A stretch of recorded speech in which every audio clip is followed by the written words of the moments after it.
human element is still extremely important in the car business. Human element, in my opinion, and of course it's a humble opinion, but I don't think it's going to go away ever from. People are social animals. People want to interact with each other. We don't want to just cut and dry paperwork and get a shipment. Maybe it's good enough for Amazon to do, but I don't believe that for making a major decision like purchasing of the vehicle, which is still somewhat emotional, there is certain human element is involved. So yes, absolutely, human interaction is extremely important. However, with this said, it's only important in the last final stages of the purchasing process. The first stages that has to do with narrowing down the field and making sure what kind of car you want, because there's millions of cars out there and they have all different equipments and different pricing and different programs and different feel and different looks. All this now can be done in the privacy of your own home without really getting any salespeople bearing on you and trying to influence your decision. You can make your own decision based on you and your family and how everybody feels about it.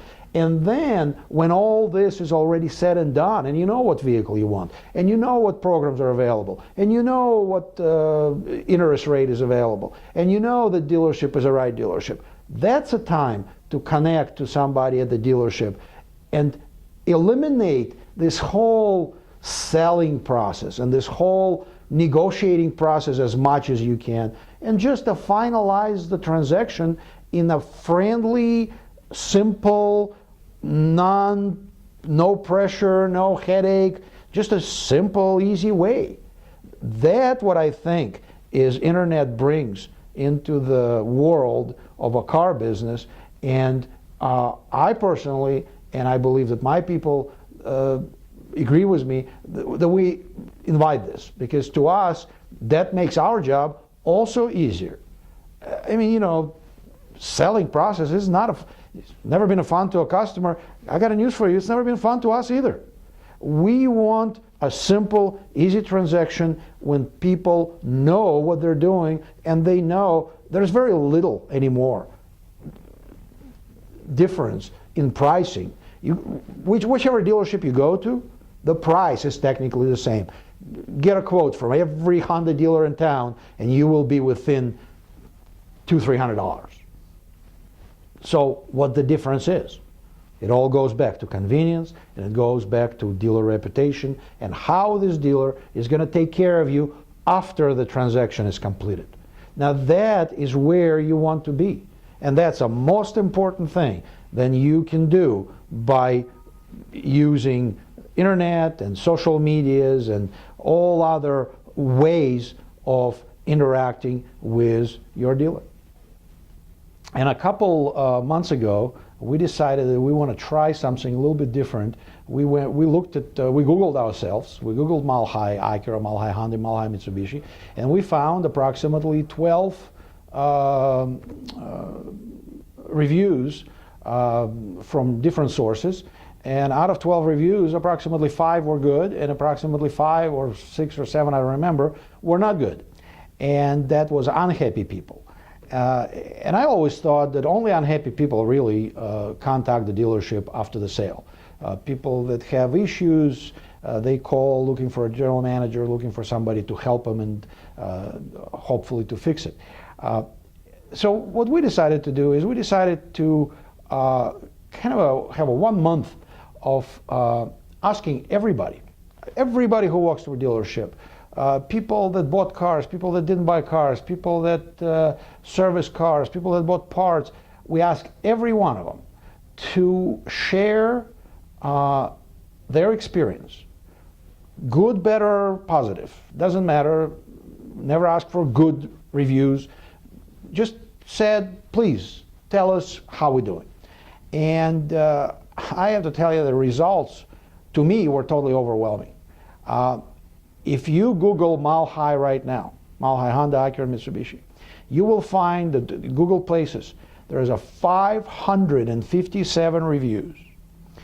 And that's from 12 that were there just a few months ago. And this is a folks that don't have any problems. They are not unhappy. They're extremely actually happy, and they want to share their positive experiences.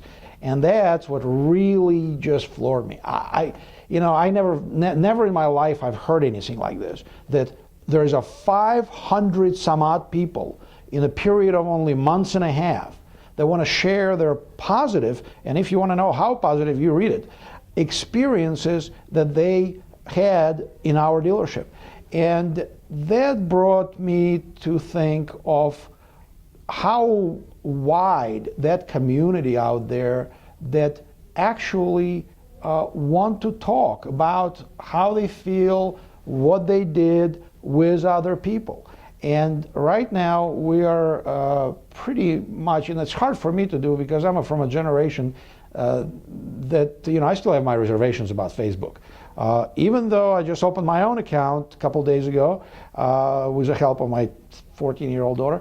But, it is just something that's totally new to our generation, but to a new generation, it's a way of life. And right now, Mile High is in the process of establishing its own Facebook account, which we had for a little bit, but we're trying to expand on it and try to involve more of our employees and their friends and their relatives to fan and like our dealership. And hopefully the goal really is, because Facebook doesn't sell cars. Facebook does not, we're not looking to it as an advertising source. We're looking to a Facebook as a way to stay in touch with our customers, so we know what's going on in their life, and so they know what's going on in ours. And hopefully the next time people want to service their car or buy parts or sell or buy a car, they will think of us as their partner, if you will. Community always existed. The community, unfortunately, had a very limited forum in which to express itself. And you could talk to your neighbors and you could talk to your co-workers, and that's probably numbers in tens people, maybe dozens of people. But that took a long time for this to really go around and became a real word of mouth. Right now, as soon as you post something on a web, it's for millions to see. And I know it's irrelevant to a lot of people, but anybody who is searching for a specific place to do business with, or for a specific place to buy a car, for a specific place to service a car, when they go to that place and then they put their zip code and they want to know who the closest, and when they find that dealership, they want to know that dealership is a right dealership to go to, not just by convenience reasons, but also by its reputation. And how else are you going to find a reputation of a dealer unless you listen to people that've been here before? Good, better, or relevant. And that is exactly what, to me, that means. Sure, the community always existed, but they never had an ability to speak up and to give that reputation to a dealership that now exists.